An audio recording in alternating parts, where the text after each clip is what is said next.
안녕하세요. 벌스 플래너 김학민입니다. 지난 시간에 호흡법에 대해서 말씀드렸고, 사실 그 호흡법은 많은 분들이 호흡을 잘해서 출산 때 아프지 않을 수 있을까 이런 생각도 많이 하시거든요.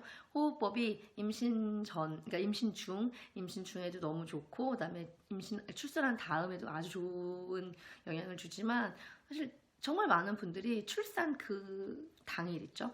그 당일에 호흡을 잘함으로 인해서 내가 좀 덜 아플 수 있을지 않을까 하는 기대를 많이 하세요. 그런 거에 대한 얘기를 많이 들으셨을 테니까. 그래서 이제 호흡과 내가 아픈 거에 상관관계? 그 얘기를 드리려면 출산 때 얼마나 어떻게 아픈지, 도대체 이게 왜 아픈지 그걸 참 궁금해 하시거든요. 그 얘기를 오늘 간단하게 드려보겠습니다. 간단한 얘기가 아니죠. 그쵸? 정말 간단한 얘기가 아니에요. 어떻게 이거를 제가 5분이나 10분 만에 얘기를 하겠어요? 근데 그래도 최대한 간단하게 몇 가지 포인트는 짚어드릴 수 있을 것 같아요. 그래서 일단 출산을 할 때 고통이 따르죠. 전혀 출산할 때 도대체 왜 아픈지 모르겠어요. 뭐 이런 식으로 말하시는 분들은 아마 거의 없을 거라고 봐요. 근데 출산할 때 아픈 이유는 저희가 사실 아침에 일어나서 대변만 보러 화장실에만 가도 배가 아프잖아요. 그거 별거 아닌 게 나와도 장이 움직일 때 이렇게 꾸룩꾸룩 하면서 배가 이렇게 싸르르 아프단 말이에요. 근데 저희 그런 원리로 만약에 생각을 해보면 아기가 나오고 그 커다랗게 커져 있는 자궁이 수축을 하면서 아기를 밀어주는데 안 아프기는 쉽지 않을 거예요. 그래서 그 근육이나 혈관 이런 거에 초점을 맞춰서 말씀을 드리면 금방 끝납니다. 요거는 조금 지루하실지도 몰라서 얘가 근육이 이렇게 수축을 하면서 그 안에 돌고 있는 혈관들이 얇아질 거 아니에요. 꽉 눌려서 혈관들이 얇아지거나 근육이 수축을 하면서 그 근육을 지나가는 근육 안에 핏줄 안에 지나가는 거겠지만 그 혈액 안에 있는 산소량이 평소보다 적어지는 거예요. 그러면 근육 그 사이사이에 산소를 확 전달해 주는 게 아무래도 적어지겠죠. 그러니까 이제 그 과정에서 더 고통을 느끼게 되는 거죠. 그럼 반대로 근육이 수축을 해도 거기를 지나가고 있는 혈관의 통통함을 계속 유지를 시켜주고 그 다음에 그렇게 그 두께가 확보된 혈관에 자유롭게 산소가 왔다 갔다 하게 할 수 있게 하면 안 아프다는 소리잖아요. 그냥 아주 물리적으로 단순하게. 그죠? 그 두 가지 때문에 아픈 거라면 그 두 가지를 막아주면 되는 거니까. 그러면은 그 근육이 수축돼서 혈관이 작아지는, 혈관이 좀 얇아지는 그걸 방지를 하기 위해서는 최대한 몸에 힘을 쑥 빼야 돼요. 몸에 힘을 주면 좁아지죠. 힘을 빼야 돼요. 힘을 빼야 혈관은 부드럽게 풀리거든요. 몸에 힘을 최대한 풀면 혈관의 폭을 확보할 수가 있어요. 그리고 그 다음에 뭘 해야 돼요? 길게 숨을 마셔주는 거죠. 신선한 산소를 최대한 몸 안에 가득히. 그렇게 하면은 내가 통통하게 확보해 놓은 그 혈관 사이에 산소들을 뿡뿡 담아가지고 이동을 시켜주면 그게 끝까지 내 자궁까지 갈 수 있게 숨을 길게 쉬고 완전히 힘을 빼고. 그럼 그것만으로도, 왜냐면 근육이 수축하면서 그렇게 아픈 거기 때문에 그렇게 몸을 이완시키고 숨을 잘 쉬는 거 하나만으로도 정말 생각보다 드라마틱하게 꽤 많이 고통을 확 줄일 수가 있어요. 근데 요거 말고 또 하나 복병이 한 가지 있습니다. 지금 일단 1탄은 끝났고요. 첫 번째 그 가장 우리를 이제 산모분들을 아프고 힘들게 하는 거는 끝났고, 두 번째는 내가 아무리 호흡을 잘하고 이완을 완전히 해도 그 출산 진통을 하는 그 중간중간 정말 견딜 수 없이 이거 진짜 이건 지금은 너무 힘들다 뭐 이런 순간순간들이, 그런 시점들이 오거든요. 그럴 때는 어떤 식으로 보시면 되냐면 아기가 안에서 움직이는 거예요. 아기가 안에서 돌아요. 이렇게 핑글핑글 팽이처럼이 아니라 천천히 돌면서, 아주 천천히 돌면서 내려와요. 근데 만약에 아기가 엄청 앞장구라고 쳐보세요. 뒷장구로 할까? 어디든 이게 튀어나와 있는 짱구인 부분이 이렇게 돌고 있는 중에 엄마의 그 허리뼈, 척추의 뒷부분에 이렇게 C자 컵으로 들어가 있는 부분을 아기 머리가 이렇게 지난다고 생각을 해보세요. 닿는 게 아니에요. 완전히 닿는 게 아니라 엄마 척추 뼈도 있고 다른 조직들이 막 이렇게 있고 자궁이 있고 거기 아기가 이렇게 지나가겠죠. 근데 이제 아무래도 굉장히 이렇게 빡빡하게 이렇게 쫙 돌다 보니까 꾹 누르는 거예요. 꾹 누르면 엄마 허리가 굉장히 튼튼하고 막 엄청 건강하신 분들은 그냥 약간 뻐근하고 많은데 약간 약해져 있거나 아니면 허리에 약간 문제라기까지는 아니지만 허리가 자주 아프셨던 분이거나 이런 분들 같은 경우에는 그 고통이 이제 너무 큰 거예요.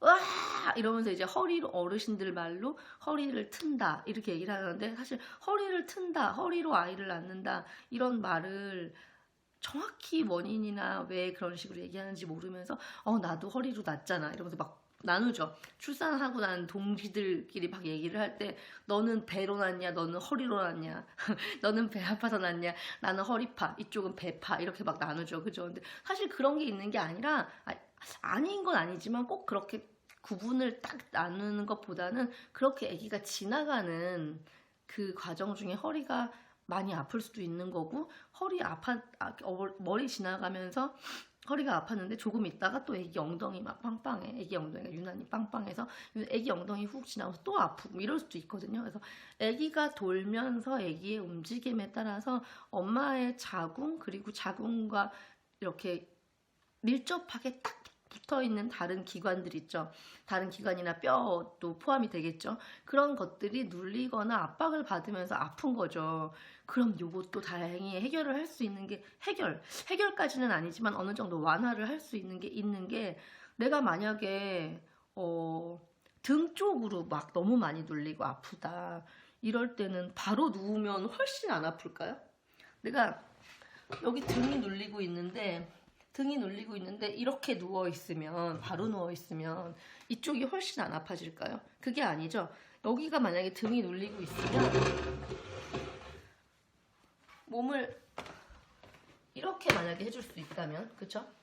이렇게 만약에 해줄 수 있다면 이렇게 꼭 다리를 펴서 하라는 건 아니고 어느 정도 이렇게 침대에 이렇게 눕는다든지 엎드린다든지 이런 자세를 할 수 있다면 몸이 아니지 배가 이렇게 지금 저는 아이가 없지만 아이가 있는 배라고 생각할 때 이게 이렇게 처지잖아요. 이쪽 공간이 이렇게 확보가 되면서 어떤 아기가 이 상태에서 여기를 누르는 게 더 쉽겠어요. 그쵸? 이쪽이 아무래도 그 하중이 덜 가겠죠? 그럼 훨씬 덜 아픈 거예요. 이렇게 되면 이렇게만 한 번 해줌으로 인해서 그러면 출산을 하면서 아이고 소리 죄송합니다. 출산을 하면서 무조건 테이블 자세 이렇게 아까처럼 엎드린 자세 그 자세를 하면 무조건 안 아프냐? 그건 아닌 거죠. 무조건 그 자세를 취한다고 출산하는 내내 그럼 그 자세를 취하면 안 아플 거야 이런 건 아니고 그때 아기 움직임과 나의 상황에 따라서 자세별로 다른 거죠. 그때는 이 자세를 했더니 확실히 좋아졌어.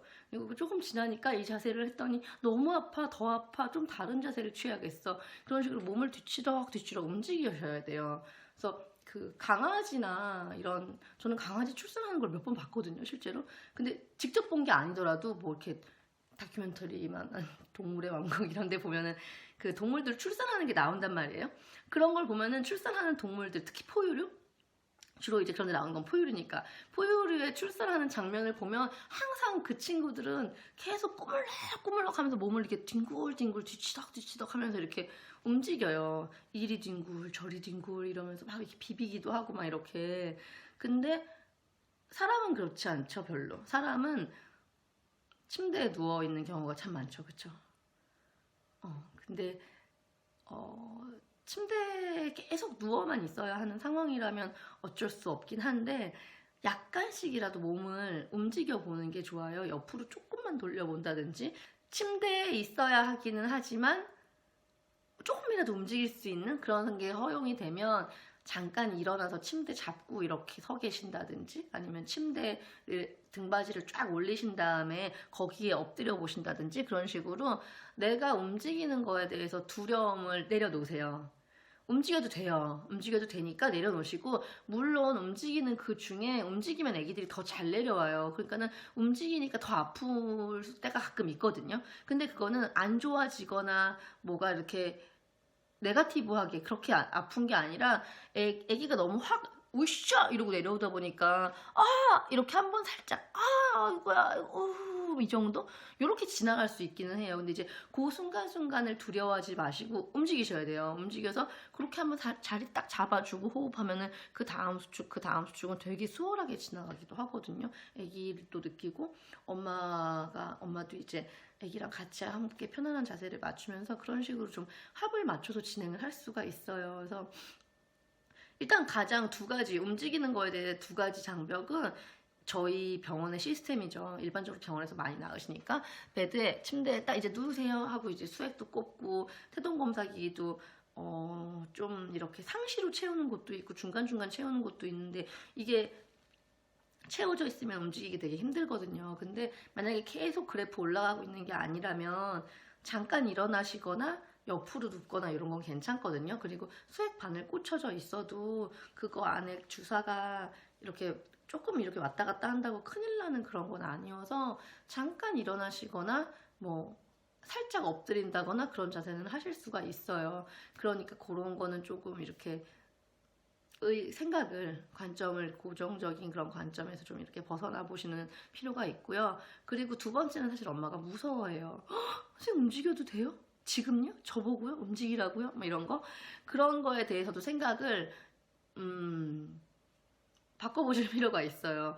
사실 완전 자연 출산을 하시는 분들 같은 경우에는 산책을 나가기도 하거든요. 이게 자궁경부 6cm, 7cm 이상 열려 있어도 잠깐 나갔다 올까 이러고 뭐 7cm, 8cm 그 이상 열렸을 때는 멀리는 안 나가요. 5, 6cm 이하일 때는 이렇게 산책도 하고 이러는데 7, 8cm는 진짜 그 병실 그 출산하는 방 바로 앞에 있는 복도 그 정도만 나가고 그리고 5, 6cm까지는 그냥 그 앞에 이렇게 한 바퀴 살짝 돌고 이런 것까지는 충분히 하거든요. 그러니까 그런 정도로 걸어도 되고 움직여도 된다는 거죠. 근데 이제 그렇게 얘기를 할 때마다 지금요? 나가자고요? 어디를요? 막 이러고 깜짝 놀라세요. 근데 괜찮아요. 그래도 저는 밖에서 낳고 길에서 낳고 이런 거 안 좋아해요. 저도 안 좋아하는데 이제 그러셔도 되니까. 그리고 얘기가 너무 많이 갔다. 너무 많이 갔네요. 이건 이제 나중에 또 이런 거에 대해서는 걷기에 대해서는 걷기의 중요성 이런 거 말씀하셔서 다시 말씀을 드린 건데 여튼 다시 얘기를 좀 돌아오면 움직이셔도 돼요. 그리고 아주 가만히 누워 있는 것보다는 정말 몸을 안 아픈 쪽으로 조금만 틀어주고 살짝만 몸을 일으켜주고 그런 것만으로도 되게 아주 긍정적이거든요. 그러니까 내가 막 엄청난 움직임을 하거나 막 스쿼트를 하고 임산부 막 런지를 하고 꼭 그래야 되는 건 아니에요. 물론 하면 좋습니다. 물론 하면 좋지만 꼭 그걸 막 엄청 잘해야만 내가 고통이 줄어들고 나는 그걸 연습을 안 했으니까 나는 됐어 못하는 거야 이런 게 아니라 그냥 진짜 조금 움직이는 거 있잖아요. 이렇게 생리통 심한 분들은 아실 텐데 생리통 진짜 심한 분들은 제가 그랬거든요. 생리통이 너무 심할 때 저도 모르게 움직였어요. 막 움직이고 뒹굴뒹굴 하다 보면 안 아픈 자세가 있는 거예요. 그럼 그 자세로 끙끙거리면서 이제 그때는 20대 10 뭐 이럴 때 아무것도 모를 때라서 그렇게 좀 끙끙거리다가 뭐 타이레놀 같은 거 먹고 약발 좀 돌면 아이고 이제 살겠네 이러고 막 그랬었는데 여러분의 마음 속에서 움직이면 안 돼, 움직이면 무서워 이런 마음을 없애시는 게 제일 중요해요. 그래서 출산할 때는 많이 아프긴 합니다. 많이 아프긴 한데 그게 굉장히 감정적인 부분이 많이 좌우를 해요. 그래서 저는 둘째 낳을 때 제가 안 아프다고 생각을 했어요. 많이 안 아프다고 생각을 했고 나는 롤러코스터를 타는 것처럼 좀 긴장되고 무섭긴 했지만 너무 재밌어서 재밌고 짜릿해서 출산이 끝나고 나니까 좀 아쉬웠다 막 그런 얘기까지 했거든요. 근데 제가 둘째 출산할 때 그 사진을 보잖아요. 저는 사진을 찍었어요. 출산 사진을 보면 제가 막 인상을 쓰고 세상 무섭고 아파하는 사람처럼 막 이러고 있더라고요. 그러니까 사실 물리적으로 어느 정도 고통이 있었던 거죠. 근데 제가 호흡이나 이런 걸로 최대한 좀 많이 이겨냈고 그리고 아픈 거 말고 다른 거에 좀 집중을 한 거죠. 우리 애기 만나는 거 신나니까 그런 거 집중하다 보니까 아픈 걸 그렇게 제가 많이 느끼지 못하고 나을 수 있었던 그런 것도 좀 있어요. 그런 것도 좀 있고 그리고 흔히 그 출산 후기에서 보이는 것들 있죠. 배에서 칼춤을 춘다. 뭐 트럭이 배를 깔고 지나가는 것 같고 혹은 뭐 기차가 지나가는 것 같다. 이런 식의 표현을 쓰시는 게 이제 좀 요즘은 많이 안 그러나요? 옛날엔 진짜 많이 그랬거든요. 요즘도 그런 표현 꽤 쓰시는 것 같아요. 근데 그렇지 않다고 말씀드릴 수는 없을 거예요. 그분이 아프면 아픈 거야. 출산은 사실 그분이 아프면 그냥 그 말이 맞아요. 그분이 그만큼 아팠다 그러면 그만큼 아픈 거예요. 근데 출산은 1000건, 10,000건이 있어도 다 달라요. 아픈 정도도 다 다르고 아픔을 어떻게 느끼냐도 다 달라요. 그래서 어떤 사람은 저처럼 그냥 롤러코스터 타는 것처럼 좀 무섭고 긴장되고 막 이러게 되지만 재밌었어 이 정도로 느끼는 사람도 있고요. 아니면 와 난 진짜 다시 하고 싶지 않다 이렇게 느끼시는 분도 있는데 촉진제를 맞아서 내가 감당할 수 없을 수준으로 많이 수축이 오는 경우에는 정말 많이 힘드실 가능성도 있기는 해요. 근데 수축제를 맞지 않고 만약에 자연적으로 진통이 오는 경우라면 대부분의 사람들은 본인이 견딜 수 있을 정도의 스케일로 본인이 견딜 수 있을 정도의 크기와 빈도수로 그 고통이 와주거든요. 그래서 그거에 대한 두려움을 좀 내려놓으시길 바라고요. 그거 두려워하시는 시간에 출산은 고통이 아니라 우리 아기랑 만나는 깊은 시간이다 라는 생각하시면서 호흡을 하시는 거예요. 배우셨죠? 호흡 모르겠다 그러면 요거 전법으로 보시면 되거든요. 요거 전법에 호흡법이 있습니다. 정말 쉬운 호흡법이. 그러면 그렇게 오늘은 여기까지 왜 아픈지 얼마나 아픈지를 굉장히 간단하게 정리를 해드렸어요. 근데 출산할 때 아픈 거랑 관련해서는 지금 이후로도 계속 말씀드릴 거예요. 라이트 터치 가르쳐 드릴 거거든요. 라이트 터치 출산을 정말 극도의 편안함으로 바꿔줄 수 있는 라이트 터치 마사지 가르쳐 드릴 때도 출산의 그 고통에 대해서는 말씀을 드릴 거고, 그 다음에 우리 출산 전후에 호르몬 나오는 거 관련해서 얘기 드릴 때도 라이트 터치 그 고통에 대해서는 얘기를 할 거고, 산후조리 얘기를 하면서도 출산 때 어떻게 아프고 이걸 어떤 식으로 하고 이런 얘기는 아마 계속 나올 거예요. 그래서 오늘 말씀드리는 거는 그냥 진짜 아주 그 첫 단계 얘기를 드린 것 같고요. 그럼 저는 다음 시간에 다시 여러분들이 재밌어 하실 만한, 그리고 여러분들 임신과 출산에 정말 도움이 될 만한 얘기로 준비해서 다시 찾아뵙겠습니다. 감사합니다. 다음에 또 봬요.